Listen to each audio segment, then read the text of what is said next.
But I want to start with the Secret Service agents. In a different timeline, when they talk about, which reality we're in, Neil, in a different timeline, 10 years ago, a bunch of Secret Service agents marching in to testify about what happened at a would-be convicted sedition would be the biggest story of the month. And here it hits like, oh, well, I guess, yeah, it's good. They should talk to him. I'm curious what you think it tells us about the state of that probe, as I'm also careful to say we don't know yet what they said. We don't know if it was potentially exculpatory or not about Donald Trump. But what do you see there? So, Ari, I think even as Trump is battling all of this stuff about the stolen documents charges in Florida, I think you're absolutely right that he has to be looking out now for a new slew of criminal charges relating to January 6th. So if this were like a TV show, I think so far we're only in season 2 of what's likely 5 or 6 seasons in total coming up. And the Secret Service stuff today, I think, really underscores that. We obviously don't know what these Secret Service agents said in the grand jury, but they were in the room or the car where it happened. And on that day, Trump, as you were saying, wanted to go into the violence and join the insurrection. So they were there for that. But they're also there, I think, for another thing, which is, I suspect, what was going on before the grand jury, not just January 6th, but the weeks leading up to January 6th. Did Trump have a plan to march on the Capitol well before January 6th? Tony Ornato was very close to the president, and part of the Secret Service said so.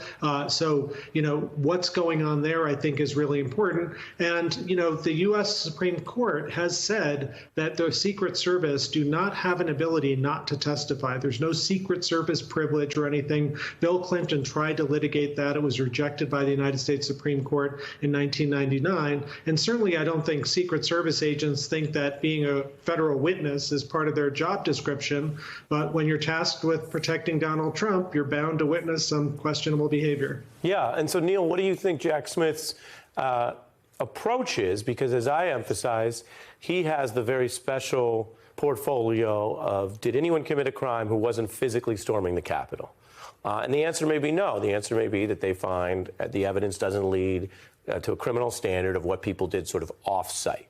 Or conversely, the answer could be that people like Giuliani, Eastman, Sidney Powell, others really did eventually cross a line of conspiring, of exhorting people to knowingly interfere with this federal proceeding, and or we're just on the hook enough for active future crimes like elector fraud, and that the fact that none of those resonate with the American public as, oh, yeah, that happened, and then Pence did this, and then we lost our democracy, right? Like, they didn't pull it all off. But that legally doesn't matter for whether there's a charge there, does it?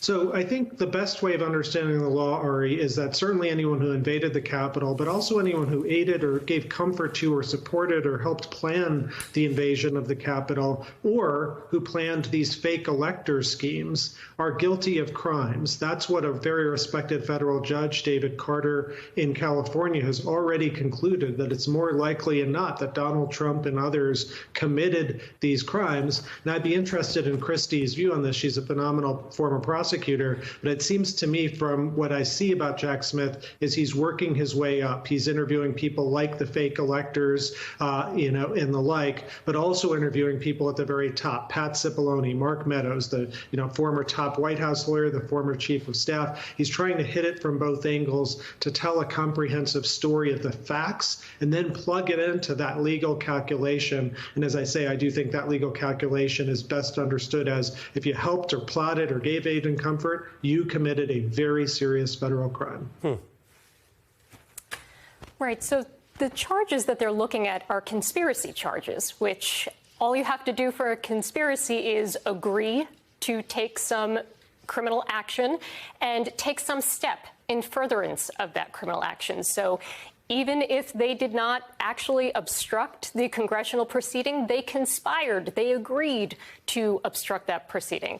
The same with whether or not they conspired to defraud the United States with this fake elector scheme where you see the forged documents. I mean, these are great documents that any prosecutor dreams of, where you have just blatant forgeries. But Neil's absolutely right. You're going to be looking at all of the witnesses who are close to this, people who are in the front seat, people who are in the Oval Office, the former state officials, the former campaign officials, chief of staff, vice president. These are people who are all in his orbit who would know who orchestrated this plot.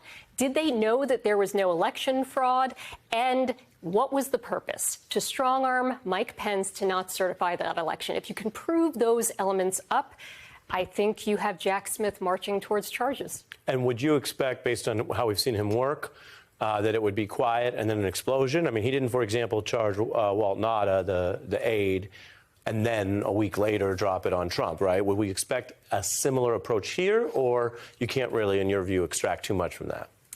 Look, I think he is up against the clock here because they got started so late. They only opened this investigation in April of 2022 after the ruling from Judge Carter, which was the prior month, saying there is illegality here and you really need to investigate this. Only then did DOJ open this investigation. But now he's up against the clock. He's up against, primary season coming up. And you have the DA in Georgia who is looking at a subset of this conduct, the fake collector scheme in Georgia. And she has already forecasted her timing, which is late July, early August. So I think we're going to see charges coming, and I think they'll be in the next month or so. Wow. I think he's going to want to try to get ahead of Georgia, if he can.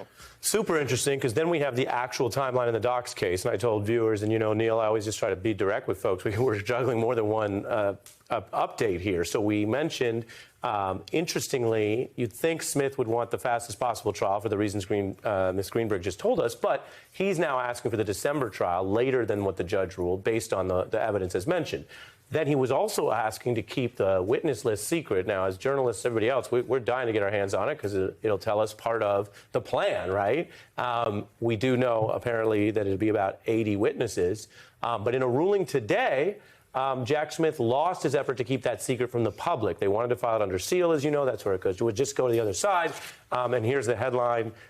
Cannon denying prosecution, that's Smith, from filing the list of witnesses that Trump can't speak under seal. The federal judge presiding over the criminal prosecution of Trump denying a request from prosecutors to file that under seal. The immediate effect of the ruling is that the list of 84 witnesses who may testify against Trump at trial will go public instead of just to the defense teams. I'm curious what you think of that new ruling, Neil. So to me, the most important ruling is the one you didn't mention, which is she said that there will be a hearing on the Classified Information Procedures Act in mid-July. Well, I have to interrupt, Neil. We did briefly mention that in the previous setup, but go ahead. Okay, of course, you're always ahead of me, Ari. But that to me is consistent with the government's timeline of a trial beginning in December. Judge Cannon seems to be buying into that, and I don't think Jack Smith was taking a delay. I think that the interim date that was picked by Judge Cannon was just generated by a computer. There are all sorts of evidentiary issues that are going to take place, and so December is a realistic trial date. She has said that she's signaling that as well to the defense. And I think the most important piece here is, you and I have talked about a classified material in investigations often delays trial for a long period of time. But there's an exception. If you've got the buy-in from the top of the intelligence community, things can move fast. And Jackson has signaled buy-in that they're going to give interim security clearances to Trump's lawyers in 24 to 48 hours. I suspect a lot of the debate over gray mail and what information can come out in an open trial has already been resolved by the intelligence community. So this trial can happen. It can happen in December. And with respect to the sealed witnesses piece of the orders today, it's a little bit odd what she did because Trump didn't even oppose the government's motion to seal these 84 witnesses. But actually, she made a good point, Ari. She said, look, maybe we can avoid this issue entirely. I don't need to even see these 84 witnesses right now. So maybe we can sidestep the issue. So she's not giving a firm no to the government right now. She's saying, tell me more. Tell me more if you really want to justify Christie filing it under seal.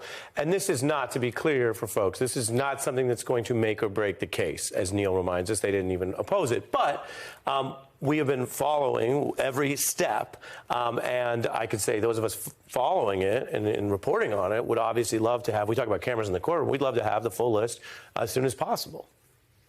Right. And It is a standard condition of bail for criminal defendants to not talk to others who are witnesses in the case. And typically that list of names, those are public for any other criminal defendant unless there's some security reason or special reason not to. So Well, it's I'm guessing, just to press you, that Smith thought strategically he'd just rather have less people knowing about it. Like, he just felt that would be easier. Right. And in his motion, there wasn't a reason given, at least for why he wanted that under seal. But I'm not surprised by December 11th. Again, 4-month delay is still a speedy trial here. And by having a trial on December 11th, he gets in before the Manhattan trial, which is currently scheduled for late March. He also would get in before the E. Jean Carroll Part 2, which is scheduled for January. He wants to be next.